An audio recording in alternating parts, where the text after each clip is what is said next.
Hello friends, welcome back to the new video guys and my YouTube channel guys. Today we are going to upload guys Infinix phone setting, Oppo phone setting guys, and today video title guys how can we set guys name password lock on lock screen. Friends, you want to set guys your phone name password lock. So how can you set and how can you use today guys? I will show you. I will tell you.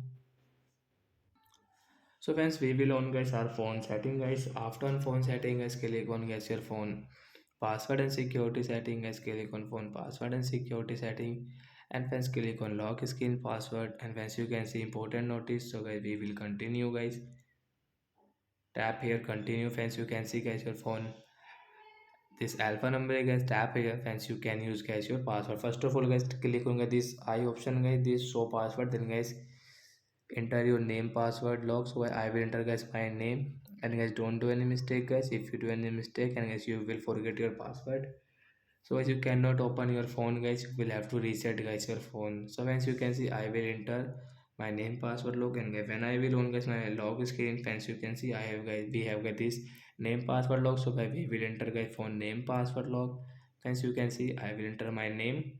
After enter guys you can see my phone will unlock. So that's it guys, thanks for watching the video, bye bye guys.